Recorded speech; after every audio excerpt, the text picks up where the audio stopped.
निस्वरूप, निर्मल है, निर्विकल्प है, असंग है, निराधार है। इससे किसी का संबंध नहीं है। अपना संबंध अपने से, बाहर का संबंध क्षणिक है। इसलिए किसी संबंध में अपने को खोना नहीं चाहिए।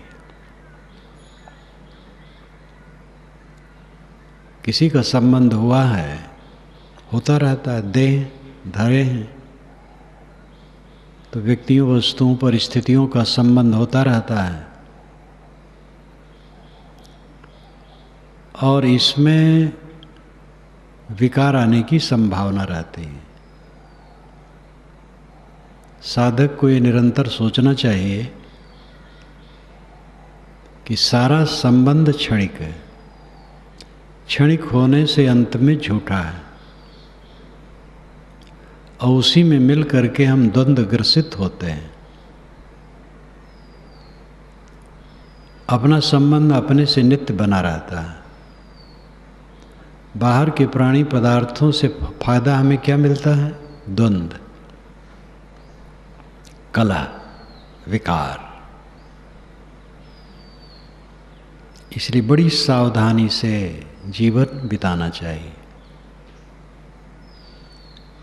दूसरे को द्वंद्व न दे, अपना द्वंद्व ग्रसित न रहे। जो दूसरे को द्वंद्व देता है वो स्वयं द्वंद्व ग्रसित हो जाता है। जो दूसरे का नाश करना चाहता है उसका नाश होता है। दूसरे को नीचा दिखाना चाहता है उसका नीचा स्वयं हो जाता है। इसलिए सतत सावधान रहे। दूसरे को मन, वाणी, कर्म से द्वंद्व न दे। अपने ऊपर आए तो उसको सह ले और ये समझे बादल आते हैं जाते हैं, बादल स्थिर नहीं। फिर बादल शून्य हो जाते हैं। इसी प्रकार प्राणी पदार्थ परिस्थितियों के प्रपंच आते हैं और चले जाते हैं। इसमें अपने मन को क्षोभित न करें। अपना मन क्षोभित हो गया तो नुकसान हो गया। अपना मन क्षोभहीन है तो यही फायदा है। साधक के निरंतर ध्यान दे। किसी का कुछ रहा नहीं और किसी का कुछ रहेगा नहीं। ये क्षणिक जीवन में सफलता यही है कि अपने मन को बचा करके निकलते चलो।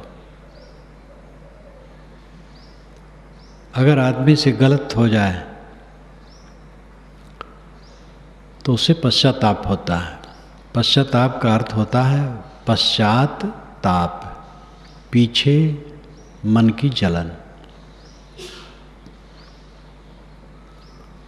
अपने से खोटी वाणी निकल गई, खोटा काम हो गया तो अपने को जलन होती, पतित को नहीं होती। कसाई निरंतर जानवर काटते हैं, दया उनकी मर जाती। जो एकदम झूठ बोलता रहता है, झूठ बोलने में उसको हिचक नहीं होती। इसी प्रकार कुछ मनुष्य होते हैं जो गलत बोलकर, गलत करके भी पश्चाताप नहीं करते। वे पतित होते हैं, उनका सुधार कभी नहीं होता है।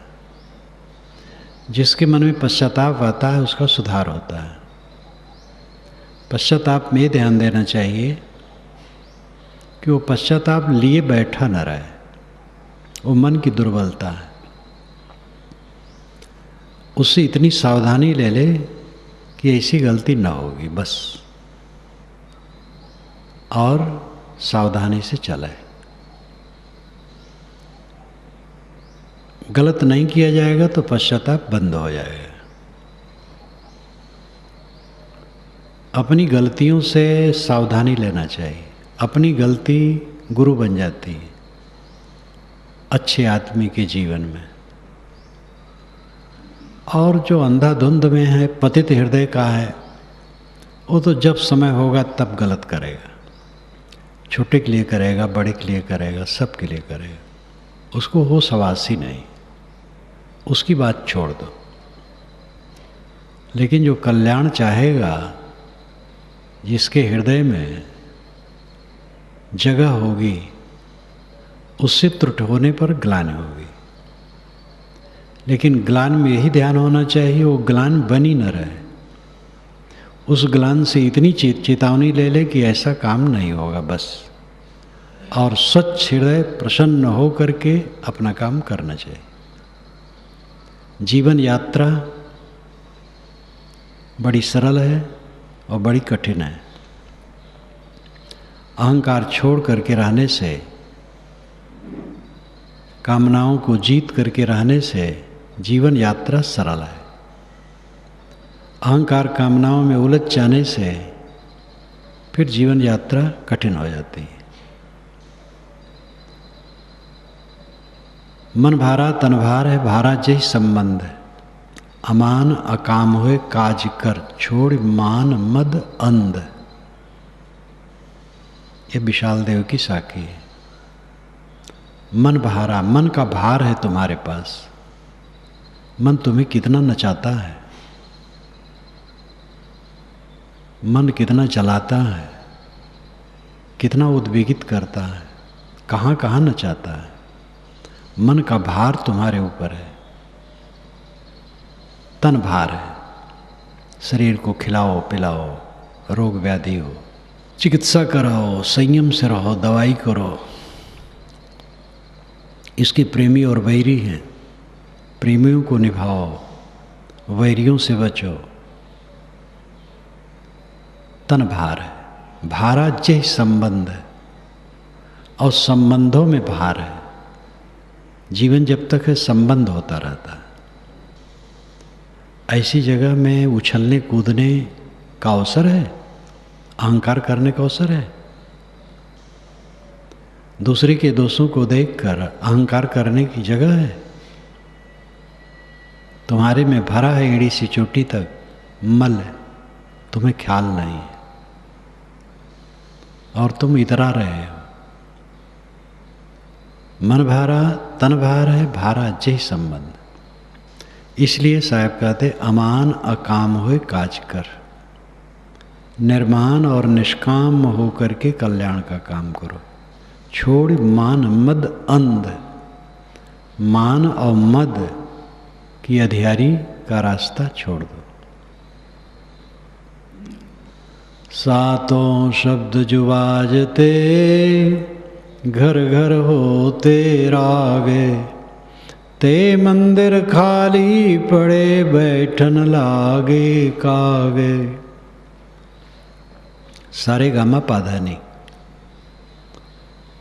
ये हारमोनियम के 7 स्वर। कमरे कमरे में राग रागनी चलती थी। बड़े बड़े भवन राजे महाराजे के। राम जी ने कहा जाओ बताओ, वह राज पा गए हैं और मस्त हैं, हमारा काम नहीं करते हैं। उन्होंने लक्ष्मण को भेजा सुग्रीव के पास, कह दो जिस बाण से मैंने बाली को मारा है वो बाण हमारे पास है। जिस रास्ते से बाली गया है उसी रास्ते से सुग्रीव को भेजूंगा। ये हमारा काम नहीं कर रहा है। बड़ी अशिष्टता से कहा गया। लक्ष्मण गए हैं तो वहाँ पर वर्णन है। कब वर्णन करता है? भवन भवन से ध्वनि आ रही, बाजे गाजे संगीत। ये सब का मतलब है कि रजवाड़ों यहाँ जो होता है उसका चित्रण काव्य में यही सब होता है। तो सातों शब्द जो बाजते, सारे गमा पाधानी, ये सातों स्वर जहाँ बजते थे, घर घर होते राग, कमरे कमरे कक्ष कक्ष में राग रागनियाँ चलती थी। ते मंदिर खाली पड़े। बैठन लागे काग। वह मंदिर खाली हो गए, वहाँ कौवा बैठते हैं। आगरा का किला कितना विशाल है, शाही दरबार कितना भव्य है। सब जगह केवल पर्यटक घूम लेते हैं दिन में, कीड़े रेंगते हैं, पक्षी बैठते हैं। ऊपर टंकी बनी है, मजदूर पानी ले जाकर के ऊपर भरते थे और वहीं से नीचे आता था, तो राजा रानी सब नहाते थे। पाइप लगाए थे, पत्थर के पाइप। वो सब केवल दर्शनार्थियों के लिए, देखने वालों के लिए जगह हो गई है। यही दशा सब की है। बैठन लागे काग। आजकल में बड़े बड़े भवनों पर काग बैठेंगे, वहाँ मनुष्य नहीं रहेंगे। कहा चुनावे मेड़िया, चूना माटी लाए। मीच सुनेगी पापनी, दौरी किलेगी आए। कहाँ चुनावे मेड़िया? मेड़िया कहाँ चुनाता? ऊपर तल्ला क्या बना रहा है? मेड़ी नाम ऊपर का तल्ला। सहज अर्थ है बड़े बड़े भवन। बड़े बड़े भवन क्या चुना रहा है? चूना माटी ला करके। सीमेंट का नाम साहब नहीं लेते, क्योंकि सीमेंट उस समय नहीं था। मीच सुनेगी पापनी, दौड़ के लेके आए। मीच मौत, ये पापनी मौत सुनेगी जब कि तुम अपने लिए भवन बनवा रहे हो, तो दौड़ करके तुम्हें उठा ले जाएगी। उनके कहने का तरीका, प्रयोग कितना चुभने वाला है। जितने भी बड़े कवि होते हैं, साधक होते हैं, संवेदनशील होते हैं, उनकी वाणियों में ऐसी मार्मिकता होती है। हम देखते हैं, चाहे कबीर हो, चाहे तुलसी हो, चाहे शंकराचार्य हो, या और कोई हो, जिनमें काव्य शक्ति भी तीव्र है, और इन सब में काव्य शक्ति तीव्र है। गोस्वामी जी में काव्य शक्ति काफ़ी तीव्र है, संवेदनशील थे ही। स्वामी शंकराचार्य का काव्य संस्कृत में है, लेकिन काव्य की छटा क्या पूछना। और चुभने वाली बात किस ढंग से कहते हैं। दुनिया के किसी कोने में किसी भाषा के कवि हों, अगर वो उच्च कवि हैं और साथ साथ साधक हैं, फिर क्या पूछना है। साधक नहीं है तो भी उच्च कवि बहुत अच्छी अच्छी बातें कहते हैं, उनमें कला होती है, शक्ति होती है। लेकिन ये सब तो साधक थे। कहा चुनावे मेड़िया, चूना माटी लाए। मीच सुनेगी पापनी, दौड़ के लेगी आए। मौत पापनी सुनेगी कि तुम अपने लिए मकान बनवा रहे हो, तो दौड़ के तुम्हें उठा ले जाएगी। कहेगी मूर्ख, तेरा मकान तो आग में है, जमीन के अंदर है, पानी में है, तो अपने लिए क्या मकान बनवा रहा है। इसका अर्थ नहीं कि मकान नहीं बनवाना चाहिए। बड़ा भी मकान बनवाना पड़ता है, कई तल्ले भी बनवाने पड़ते हैं। एक वैदिक विद्वान ने लिखा है, आज तो तल्ला पे तल्ला लोग उठाते जाते हैं। ऋषियों ने लिखा है, द्विपक्षा, चतुर्पक्षा, षष्ठपक्षा, अष्टपक्षा, 2 छप्पर का मकान, 4 छप्पर का मकान, 6 छप्पर का मकान। आज तो लोग तल्ले पर तल्ला लोग उठाते हैं। ऐसे लोग योग्य हैं, लेखक हैं, लेकिन होश हवास नहीं। तब की स्थिति आज की स्थिति में बहुत फर्क है। बांस लगाते थे, खंभे बड़े बड़े गाड़ते थे, छप्पर छाते थे। शाला का वर्णन वेद में है, अपने यहाँ जो वेद है उसमें पढ़ लीजिए, शाला कितना सुंदर वर्णन है। कवि हृदय ऋषियों का जो कुछ वर्णन किया है छक करके किया है। छप्पर का युग था, वैसे भी मकान बनने लगे थे जो ठोस और ऊपर तल्ले के भी हो, लेकिन ज़्यादातर छप्पर के थे। अब शहर में कलकत्ता, बम्बई, दिल्ली जैसे नगरों में कोई छप्पर छावे, कैसे बनेगा? 10-10, 20-20, 30-30, 50-50 तल्ले थोड़ी जगह में बना लेते हैं और बहुत लोग रह सकते हैं। साहब ये नहीं कहते मकान ना बनाओ, बड़ा मकान ना बनाओ, ऊंचा तल्ला ना बनाओ। अर्थ है ये याद रखो मकान बनाते बनाते कि मकान में ज़्यादा दिन नहीं रहना है। एक सेठ ने मकान बनवाया था, रंगाई पुताई हुई थी, भोज भी हुआ था। भोज के पत्तल और कुल्हड़ जो फेंके गए थे, कुत्ते चाट ही रहे थे, पूरा चाट नहीं सके थे, सेठ जी मर गए। केवल सेठ पर नहीं, ये केवल अपने ऊपर बात छिड़ी नहीं, बादशाहों के भी ये झंडे गड़े रह जाएंगे।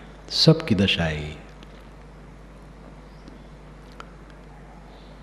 इसलिए उस बात पर भी ध्यान देने की ज़रूरत है।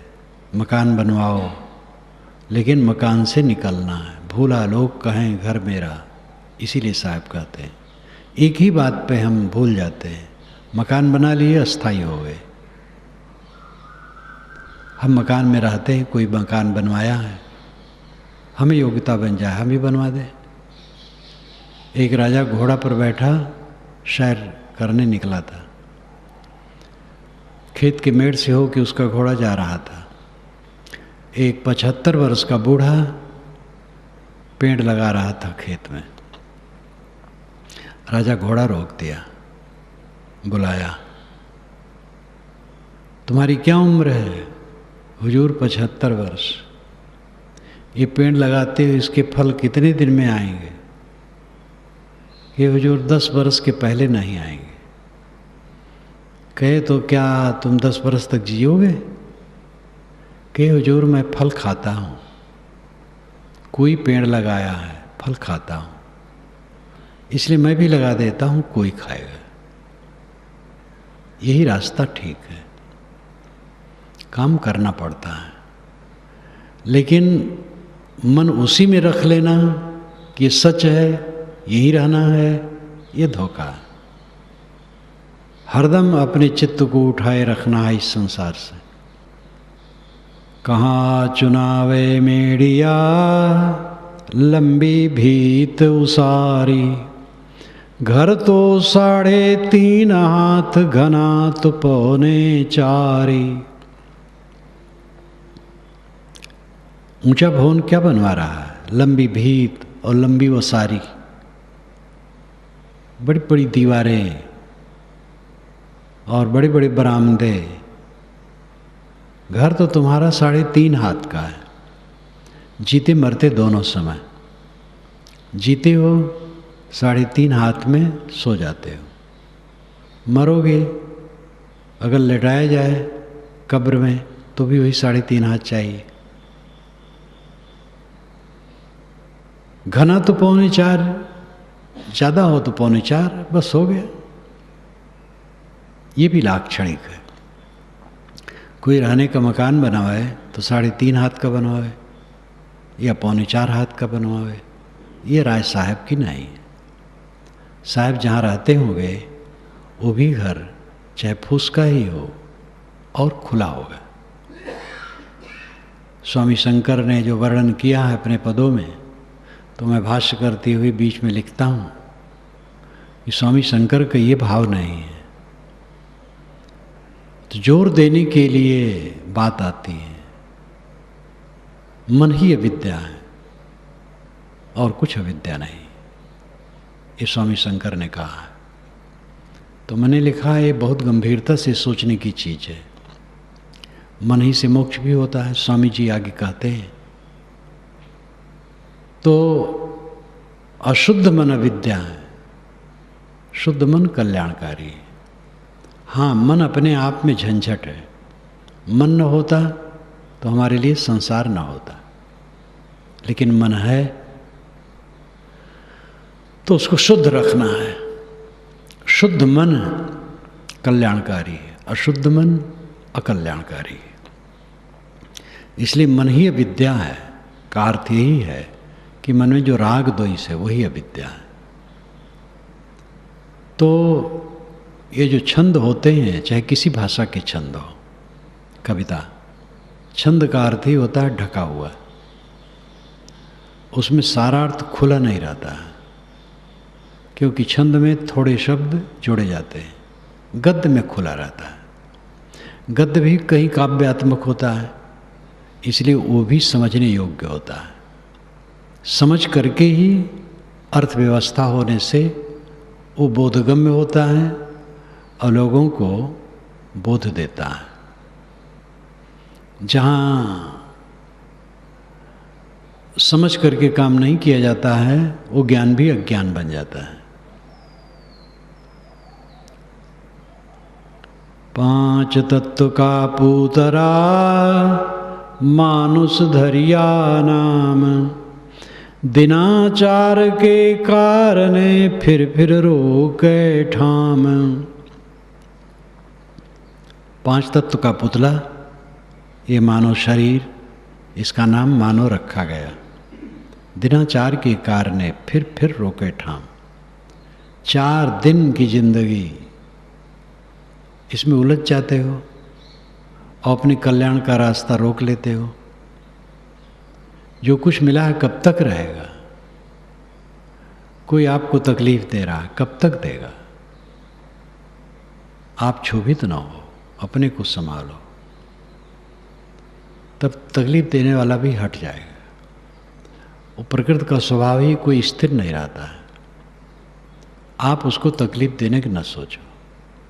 कोई आपकी सेवा कर रहा है, सत्कार कर रहा है, कब तक संबंध है? थोड़े दिन का है, इसलिए उससे मोह न करो। कहीं अपने मन को अटकाओ मत। दिनाचार के कारणे फिर रोके ठाम। 4 दिन की चांदनी फिर अंधेरी रात। 4 दिन में ये सब जहाँ का तहाँ हो जाएगा। और यही समय है जिसमें तुम अपना रास्ता रोकते हो, वही समय कल्याण करने का है।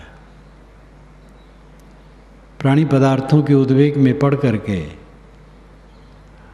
ये रतन तुल्य समय खराब करते हो, मन खराब करते हो, चिंतित रहते हो, पीड़ित रहते हो, असंतुष्ट रहते हो।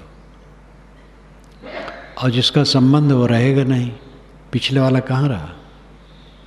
पिछले वाले समयों में जहाँ जहाँ मैं रहा, वहाँ वहाँ प्रेमी मिले, वैरी मिले, विरोधी मिले, अनुकूल मिले, कोई नहीं रहा।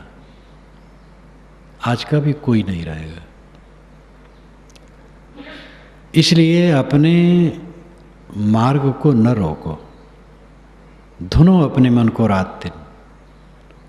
दूसरे को न देखो दूसरा क्या करता है। दूसरा कोई बहक रहा हो तो प्रेम से चिता दो। तुम्हारी शक्ति हो तो, न शक्ति हो तो अपना काम करो। दूसरे को न देखो, अपने को देखो। अपने मन को धुनो, अपने मन को शोधो। आपके मन में तकलीफ है, वो आपके मन की कसर है, दूसरे कसर नहीं। दूसरा तो जैसा है अपना स्वभाव बरतता है। आप अपने मन की जो तकलीफ है स्वयं अपना दोष समझो, उस दोष को निकालो। पाकी खेती देख के गर्व किया किसान, आज हूँ झोला बहुत है घर आवे तो जान। पकी खेती देख करके किसान ने गर्व किया। साहब कहते गर्व न करो, जब घर में आवे तब समझो। गेहूँ बोया गया तो बच्चे ने कहा पिता से, गुड़ रोटी तो अब खाने को मिलेगा पिताजी। कहे बेटा अभी बोया गया है, वही तो बहुत समय है। गेहूँ काटा गया, पिताजी अब तो मिलेगा। कहे बेटा अभी क्या पता है, मीजा गया, वसाया गया, पीसा गया, पिताजी अब तो खाने को मिलेगा। कहे बेटा काम करते रहो, कुछ पता नहीं। रोटी बनी, थाली में रखी गई। लड़के ने कहा पिताजी अब तो खाने को मिलेगा। कहे बेटा ठीक है, कुछ पता नहीं। इतने में आग लगी घर में, पिछवाड़े रोटी तोड़े थे, फेंक करके दौड़े और आग बुझाने में लग गए। ये कहानी है।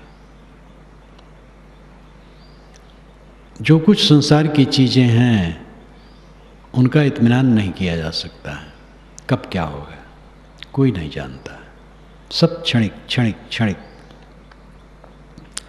इसलिए गर्व मत करो, अहंकार मत करो। अजू झोला बहुत है, झोला विघ्न बाधाएं, नाना विघ्न बाधाएं, घर आवे तब जान।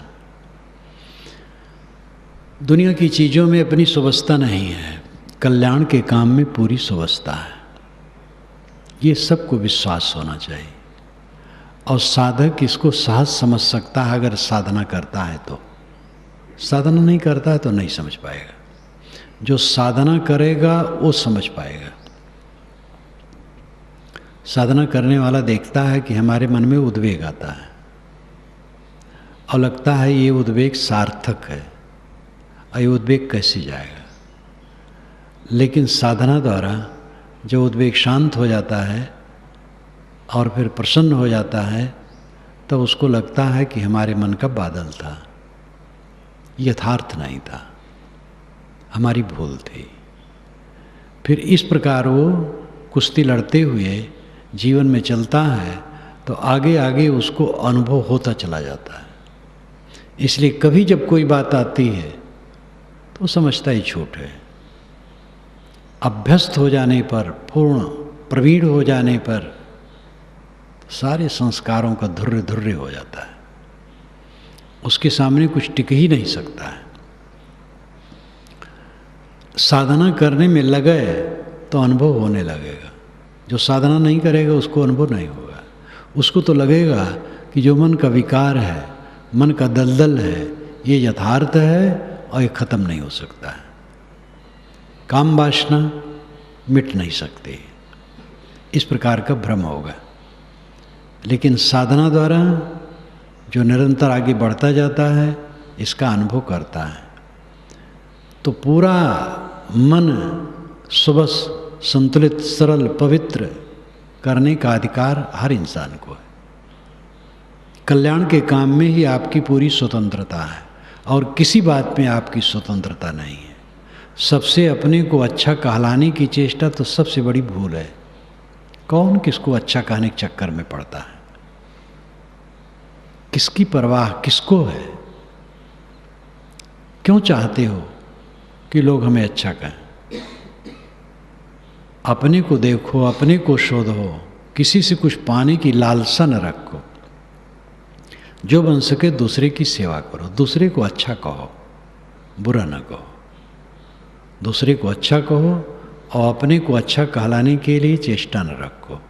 अपने को संभालो। मन शुद्ध करने से, सरल करने से, सुबस करने से वो शांतिपद मिलता है। और इस काम में सब स्वतंत्र है। भोगों के पाने में स्वतंत्र नहीं, परतंत्र है। आत्मा का काम करने में सब स्वतंत्र है।